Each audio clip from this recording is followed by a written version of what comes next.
Well, guys, we did it. Episode 7 was all about Social Security. I was so super excited. I mean, we worked hard on Social Security, and it turns out that we pissed off a lot of people.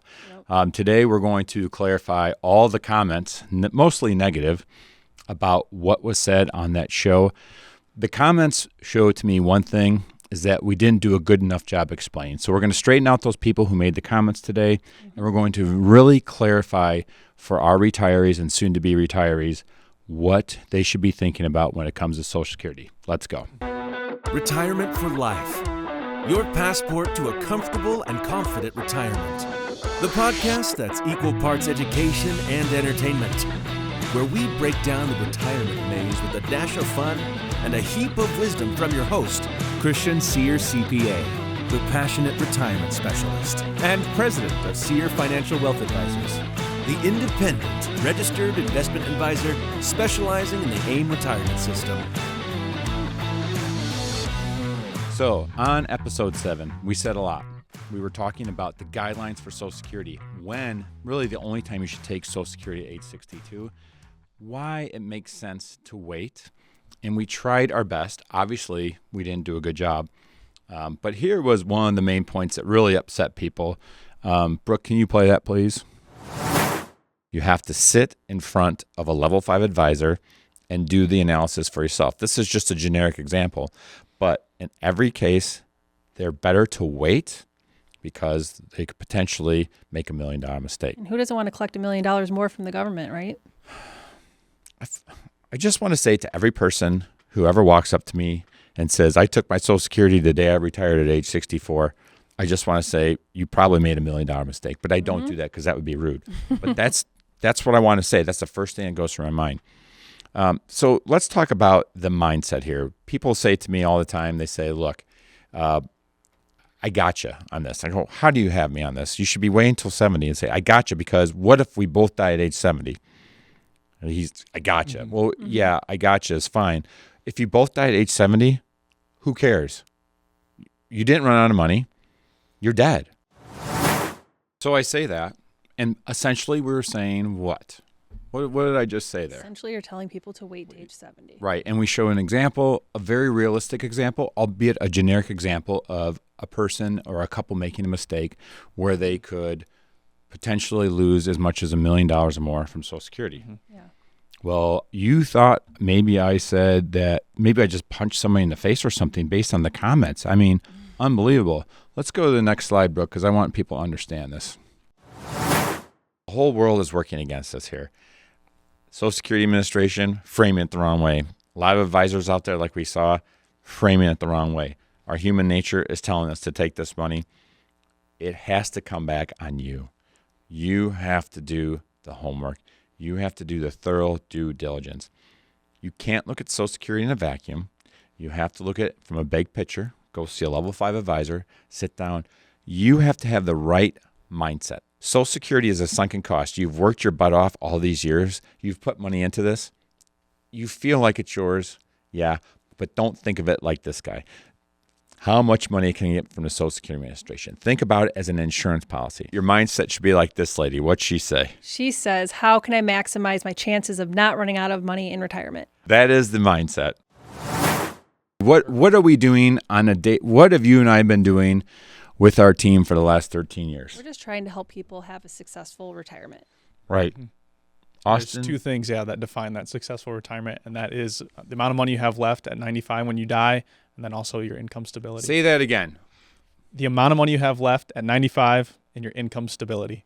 It's kind of a sad commentary on the last 13 years of our life, but all we've been essentially doing for 13 years is trying to do what, Austin? Maximize those two things. How much money you have left at 95 and your income stability. How much money do you have left when you die?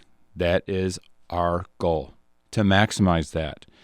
What is the chances your retirement won't fail? Our job is to maximize the success of your retirement. Mm-hmm. Don't get mad at me because I'm trying to help you out. Let's go to the next slide.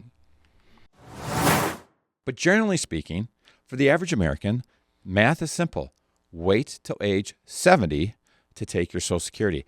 But Austin, how many people in America take their Social Security at age 70? So I did come up with that number. It is a percentage. I want all three of you guys to guess today. Brooke, you go first. 18%. I think 15%. I'm going to say 11%. It is 10%. You're 1% off. Look, 10% of Americans are getting this right. The majority of Americans are getting it wrong, and it's all about our frame of mind, and that's what we're going to talk about today. Here is how you think about Social Security. It's just common sense. We said a 65-year-old couple, the man's going to die at age 84, the woman's going to die at age 87. Okay, maybe not everyone's going to live to age 87, but some people are going to live to 97. The average is 87. The break even on this is 80, which is why, read that for me right here, Brandon. It says, meanwhile, more than 90% would benefit by waiting till age 70. I'm not making this stuff up. It's not like I'm trying to convince you to do something wrong. I'm basically trying to make people aware that 90% of you should wait till age 70. And what Austin pointed out exactly to us, what we said, yeah. 10% of people are get it right. getting it right. Mm-hmm. That means 90% of the people are getting it wrong. And so that was the whole premise of episode 7.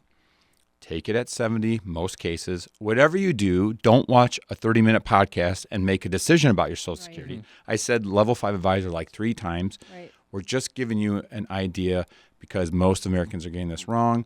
We're just trying to give a service. I'm just trying to help people. We actually talked about advisors. Most advisors like us aren't giving, I don't think, in my opinion, good advice because we talked about how advisors actually benefit financially to convince you to take your Social Security at 62. Right. So all these things were done in good faith effort to try and be helpful.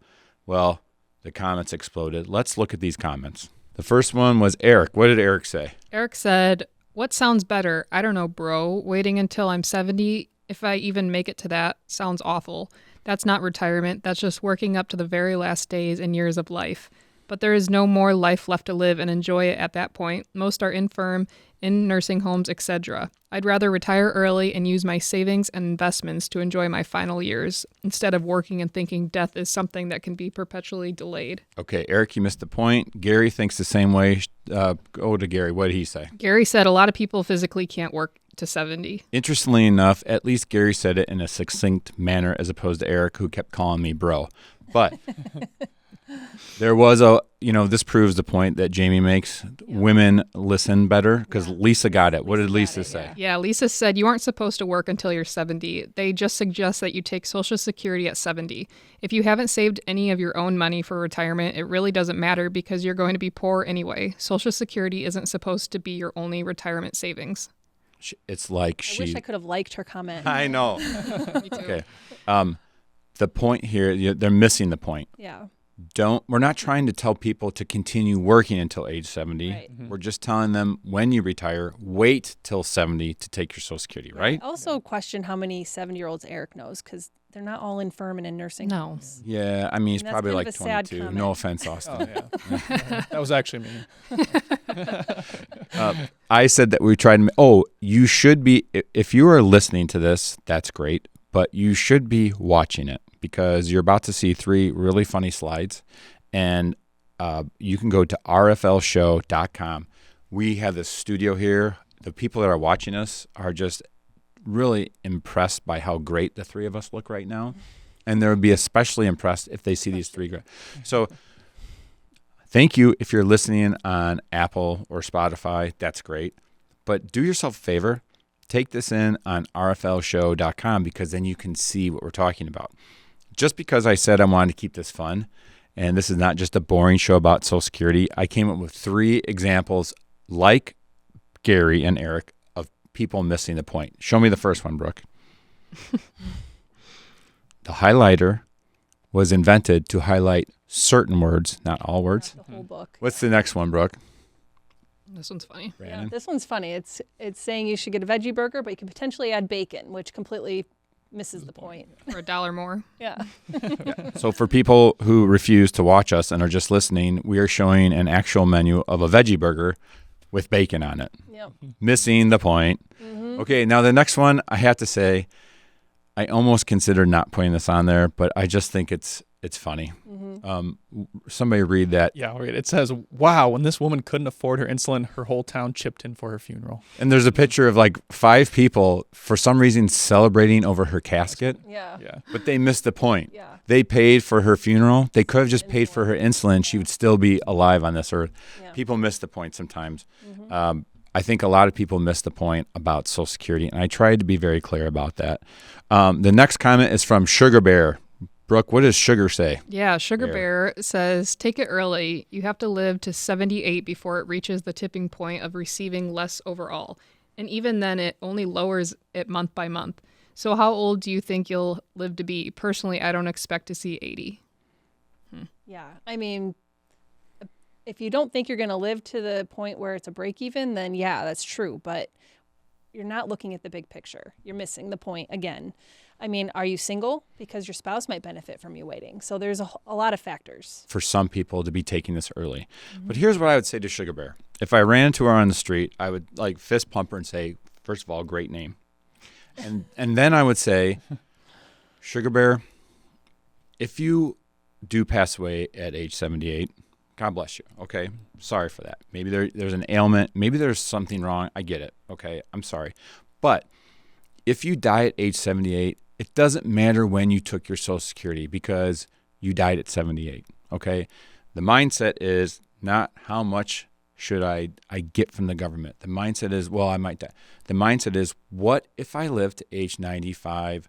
What maximizes my chances of retirement success? If you die at 78, the whole Social Security decision, concept, discussion, it goes out the window. It doesn't matter. Right. If you die at 78 or you think you're going to die at 78, then really don't get mad about me trying to help 90% of America just because maybe you don't think you're going to live to be age 78. Next comment, Mike Smith. Go ahead.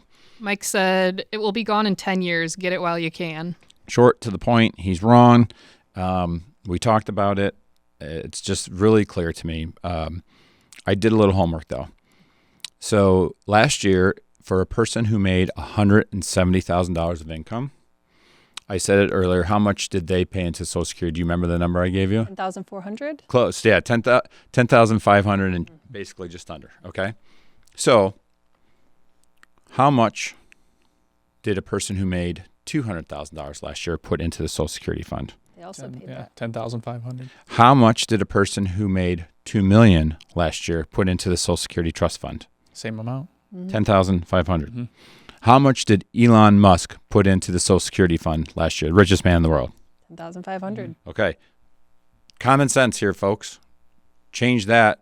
I wouldn't say maybe fix the entire system, but you get at least 50% of the way there. Yep. Next slide. The point of this is that there are a lot of smart people out there with a lot of ways to save Social Security. The thing about it is, and I think the fact that most people miss this blindsides me, because how many people do you think trust the government? Very few. Yeah, not a whole lot. Right. These guys, all they want you to do is vote for them, and they will do anything to get voted on. Yeah. Not one of these guys is going to say, yep, let's get rid of Social Security. We can't save it. Right. Not going to happen. Lose their job. Okay. So, Mike, I humbly disagree with you. Next comment. Bill said, and then you die at 72. Who wins? The government, in all caps. Government hater right Yeah. there. Yep. Yeah. Screw the government. Yeah. He's that type of guy. Get what he can from them. I think what I want to say about Bill is that there's nothing you can do about it, Bill. Don't get angry. If you're angry, fine. I'm sorry you're angry at the government, and that's all caps. So that's shouting on Facebook is what that is. Or is this YouTube? No, that's Facebook. He's shouting on Facebook. The way you shout is by using all caps. All caps generally means, have you ever seen me do an email with all caps? Sometimes I get angry about stuff. It happens. I'm shouting on my email. Yep. So here's what I'd say to Bill. Is that his name? Billiard, yeah. Okay. Are you the type of person that would satisfy your own good just to get even? Okay. So I want you to imagine you and Bill are on a cruise ship. Brooke? Mm-hmm. Let's say you're all on the same cruise ship with Bill. Okay. And this is a weird cruise ship because it has a bomb on it. Wow. Yeah, don't ask me why, but just assume that the cruise ship has a bomb on it. Okay. Oh. Now, Some bad actor, some idiot, decides to pull the pin on the bomb. You all have now 30 seconds before the bomb explodes on the cruise ship. What do you guys do in this circumstance? Jump off. Run, yeah. Far as away as I Get can. off the boat. It's about to explode. We got 30 seconds. Grab your purse. Grab your kids. Grab your flotation device. Yep. Jump. Get the heck off the boat, right? Bill is the type of guy that instead of jumping off the boat, he's going to, for the last 30 seconds of his life, he's full of capitals, anger, and he is going to hunt down the terrorist that pulled the pin on the bomb. Social Security, don't be the guy chasing after the bad actor who pulled the pin on the bomb. Be the person who's smart. We're not trying to get even with the government here. It's not about that. It's about maximizing your chances of retirement success. Yes, maybe the government is going to screw us all. It doesn't matter. It's a sunken cost. If you're an accountant, you know what sunken cost is. The money you put in, $10,500 every year for the last 40 years, it's gone. Yeah. You can be upset about it or you can be smart about it. Next comment. So the average American retiree is using a level 1 advisor and doesn't realize it. That advisor has you in a 50-50 balanced portfolio, the same exact portfolio that has gone up 80% of the time over the last 100 years without any effort or impact from that advisor. That advisor is using the same funds that you can get for free at Vanguard.com, Fidelity.com, or 100 other places. So the question is, what's the advisor really doing? That level 1 advisor is certainly not doing in-depth Social Security planning. He's not doing estate planning, power of attorneys. He's not looking at your health care expenses, nursing home protection. He's certainly not talking about guaranteed income for life, Roth conversions, and not doing your taxes, or the other 15 things that are included in the AIM retirement system. The AIM retirement system is a 3-step comprehensive retirement program that brings you from retirement uncertainty to confidence and stays with you for your entire life. Find out what real retirement planning is about at aimretire.com.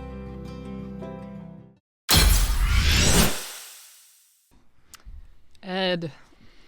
All right, Ed said a lot here, but one of the things that we took away at the end was, and I'm not really concerned about being 95 and having a large nest egg, so I can stare out the window with my cataracts.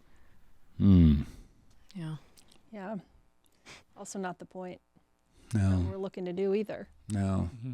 I mean, I think based on Ed's comment, I think he's implying that we take our AIM retirement assessment clients and we starve them between the ages of 65 and 95, right? Just so they can have a pot full of money at age 95. Right. That's not what we do, is it, Austin? No. I mean, we encourage people to spend, enjoy their retirement. Yeah. At the sake of another awful analogy / story, I want Ed, if I was running into Ed, I would not fist pump him because he doesn't have an awesome name. He has a common name, not like Sugar Bear. But I would say, Ed, imagine there's 2 of you, okay? Ed number 1, Ed number 2. You have the exact same life for 30 years. From age 65 to 95, you do the same thing every day. You go to the same trips every year. You spend the exact same amount of money. Every single experience in your life is the same with one difference. Ed number 1 had a financial advisor who said, this is what I think you should do with your Social Security.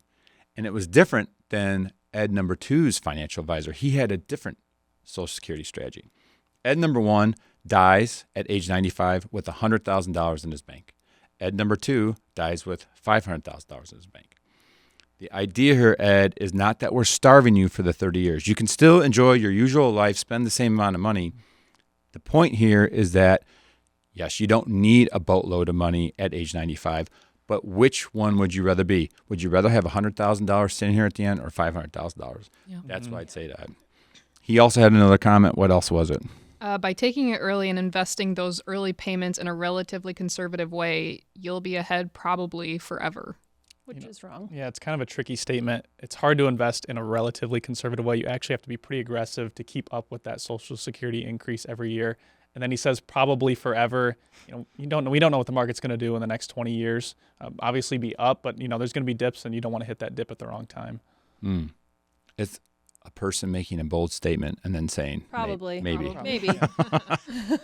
I'm going to have a separate segment right now with Kayla, and we are going to talk about this. And I think it's going to be actually a separate video because it's so impactful. We're actually going to show a 62-year-old couple and their options with Social Security.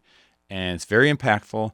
And it basically, what Ed says here is by taking it early and investing the early payments. In other words, he's saying, I want to take my Social Security now. I want to take that money and invest it. Mm-hmm. Well, we're going to look at what that actually looks like. Let's run that video. Is delaying your Social Security a mistake or one of the best things you can do in retirement?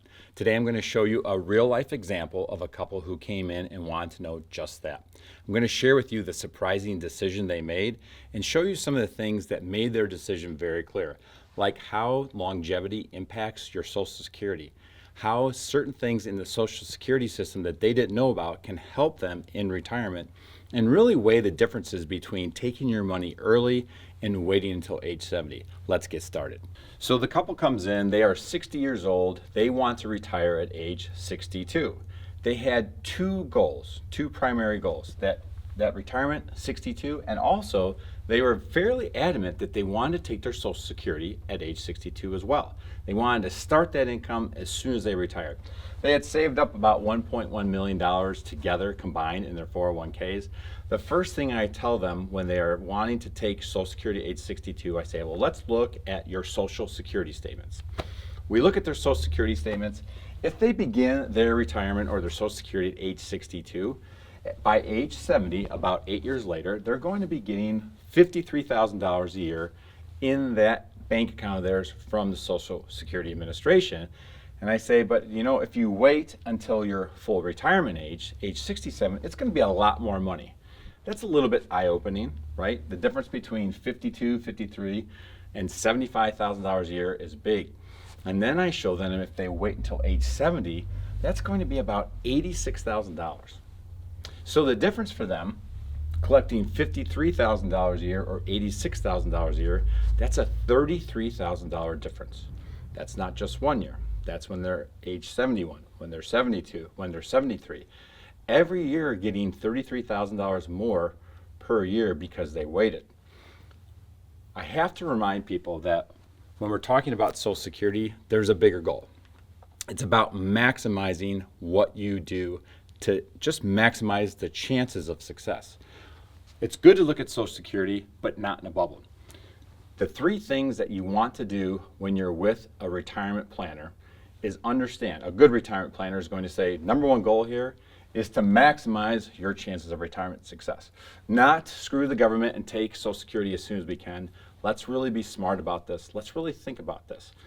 Once we maximize your chances of retirement success, now goal number two is what can we do to increase the stability in your retirement, okay?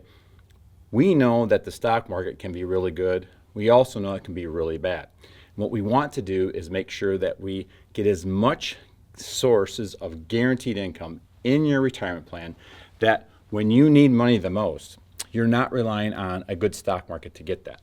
We want to prioritize safety first and really get that income stability. Once we've done those two things, then we can focus on the things in the retirement planning strategy like the AIM retirement system, Roth conversions, tax planning strategy, estate planning, mailbox money, investments, all that other stuff. For the purposes of today's video, I'm only going to focus on one thing, Social Security. So we're not going to be talking about all that other stuff. The only change I made to their plan was this. Without doing anything, they come in, we put their information in, and we find out that without doing anything, just doing what they want, which was taking Social Security at 62, they had a 61% chance of retirement success. Their income stability was at 44%. And most likely, they were going to pass away at the end of their lives with $675,000. Okay. But there's only a 61% chance of that happening. In other words, this is dependent on a lot of things, including the stock market. We don't know what they're going to have when they die. So I made one change. I said, I just want to show you one thing. I made one simple change to your plan, and here's the result.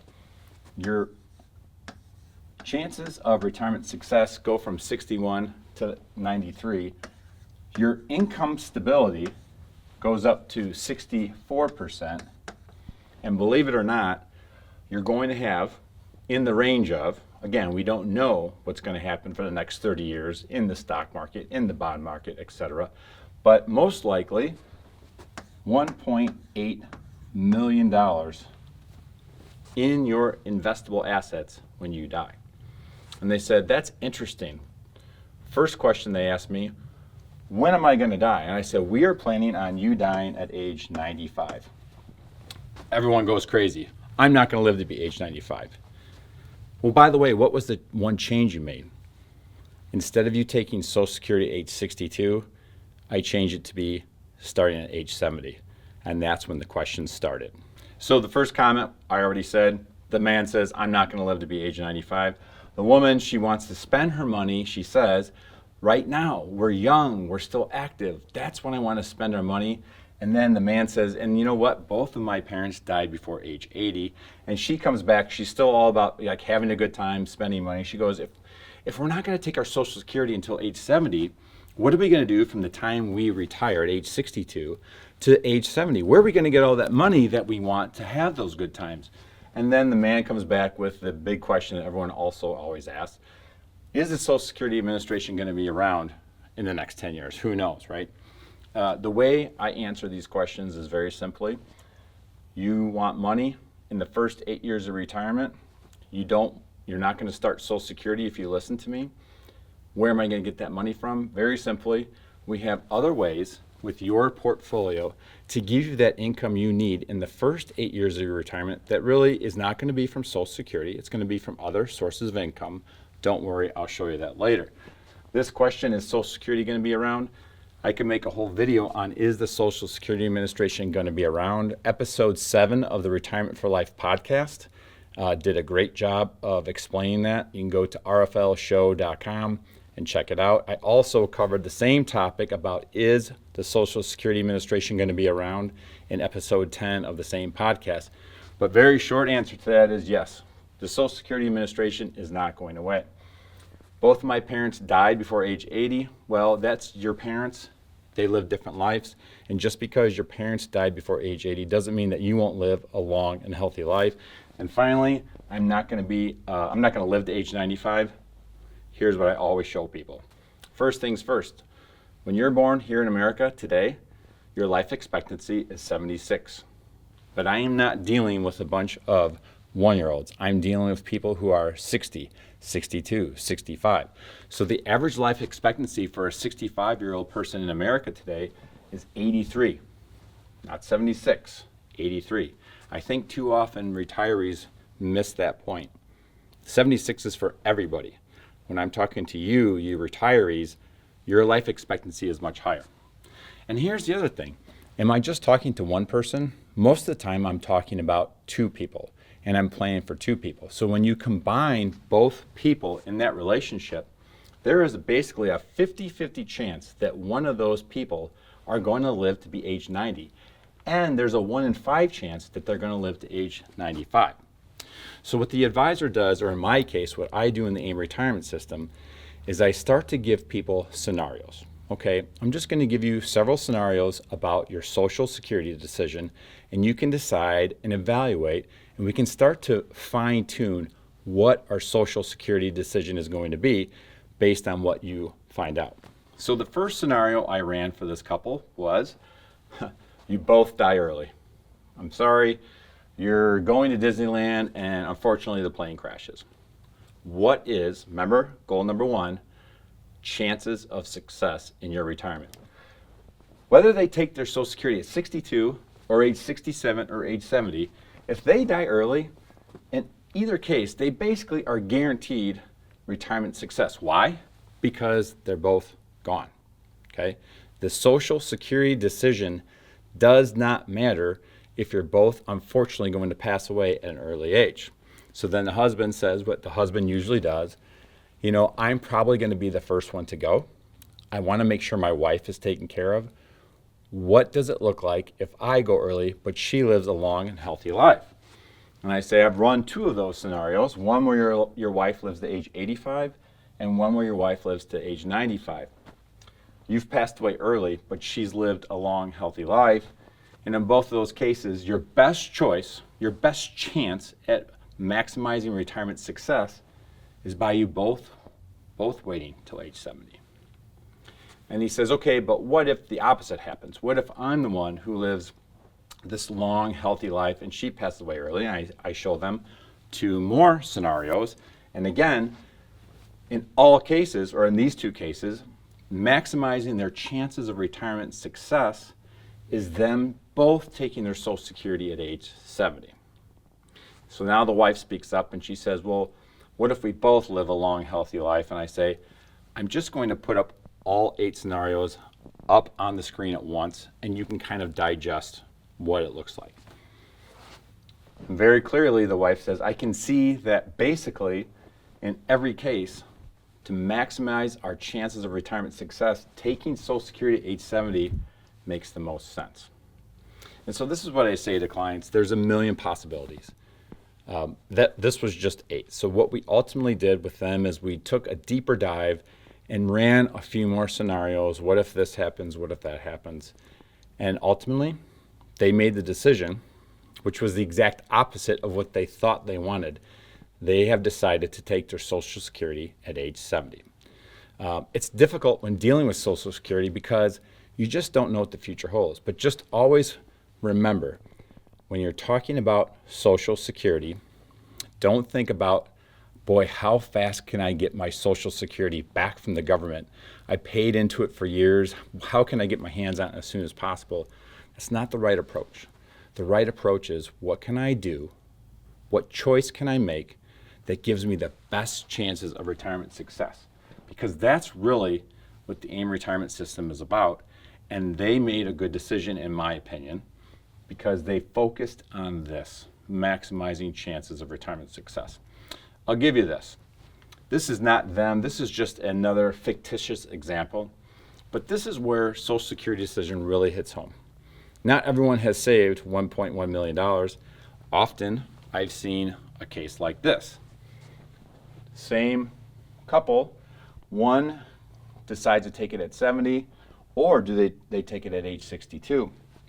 At age 70, and remember, what are we talking about if you take your Social Security at age 70 and you retire at age 62? The first 8 years, your investable assets, this is the amount of money that you have in your bank account, in your investments, in your retirement. This is all your investable assets you have. It slowly is going down for the first 8 years of your retirement. That's what the wife was suggesting. What are we going to do for the first 8 years? We're going to use your other assets in the first 8 years if you decide to take Social Security at age 70. But the beauty of it is your assets never run out. Your assets never run out, okay? Here's taking it at 62, great. You see your assets don't dip down in the beginning of retirement. But what happens? Remember the difference in the example I showed you? $33,000 a year. That $33,000 a year adds up, because now what are you doing here? You are not getting $86,000 a year from Social Security. You're getting $50-something thousand a year from Social Security. And now is where you're dipping into your investments here on the back end and risk the chances of losing your retirement. This is my last slide, and I think it's important to remind everybody, don't make a decision based on a YouTube video about what you're going to do with the Social Security choice.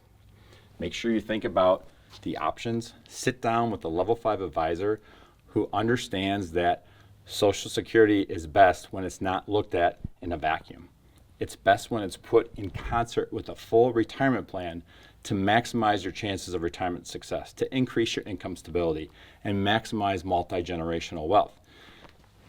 You could be that person who decided to take your Social Security at age 70, and unfortunately, you die in that plane crash, and your children are sitting there at your funeral, and everyone's sad, everyone's just mortified, and it's such a sad time that you're gone. Is anyone saying, gosh darn it, they should have taken their Social Security at age 62, they could have had more money in their bank account? No, because as we talked about, if you pass prematurely, your Social Security decision does not matter. No matter what, you have plenty of money. The break-even age here is generally around age 80, okay? But the main thing, the main mindset for Social Security is to protect in case longevity occurs. So maximize the chances of your retirement success. Make sure you make a decision that does not allow you to potentially run out of money. Sit with a level 5 advisor. Look at several scenarios in your Social Security decision-making process. Remember that it's not just Social Security that you have to consider when you're looking at your retirement. You're balancing all these different things that we didn't even look at today, putting all the pieces of the puzzle together to do one thing, give you a great chance of retirement success. Thanks for watching this video on Social Security. I hope you watch more videos. Take care. Okay, last comment on our list is Tim, and Tim is all over the place. Yeah. Brooke, what's Tim say first? So Tim starts out and says, I disagree. I don't believe the government wants us to take it early at 62. I put a red line under that because I disagree. Yeah. And I said this in episode 7. I don't know what the government is thinking, right? I don't know what the people who are running the Social Security Administration are thinking.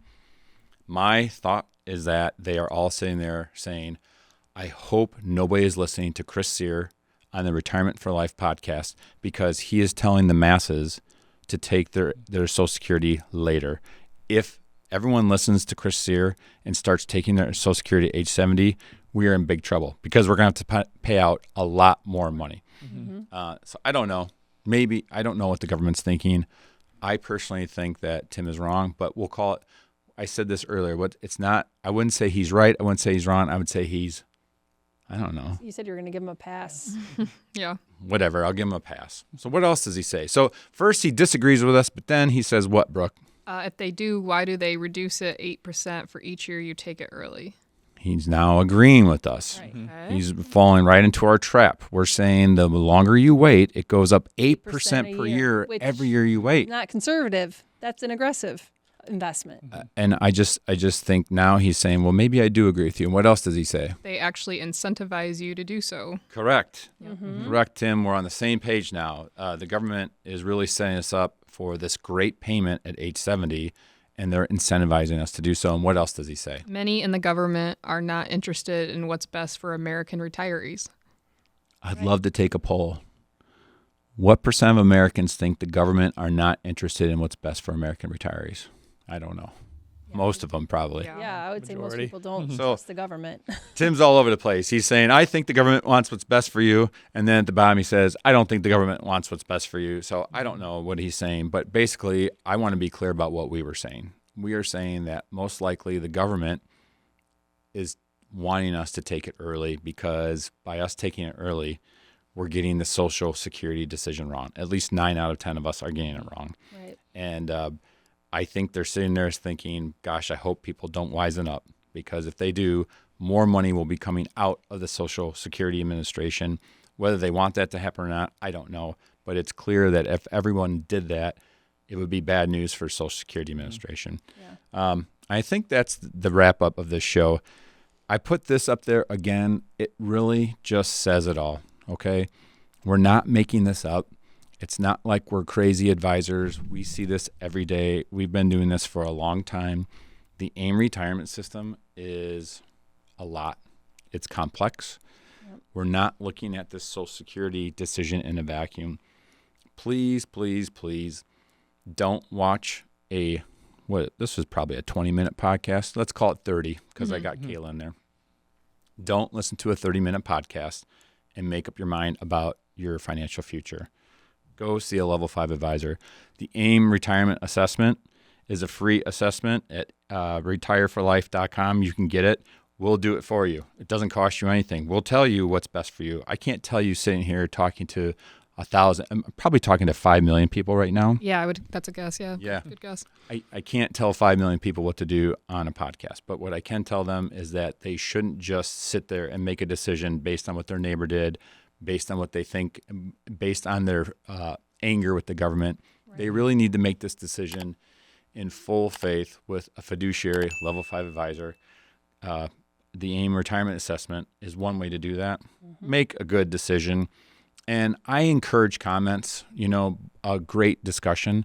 But there were so many comments. We left a lot out, didn't we, Brooke? Yeah, we did. I mean, we deleted more comments than we addressed here today. Yeah. But there were so many comments that I wanted to make this episode. So thanks for listening today. And you guys, let's get back to work, huh? Sounds good. We'll see you guys in the next episode. Take care. Investment advisory services provided by Sear Financial, Inc., SEC registered investment advisor. All content on this podcast is for information purposes only and should not be considered investment, legal, or tax advice. Material presented is believed to be from reliable sources, and no representations are made by our firm as to another party's informational accuracy or completeness.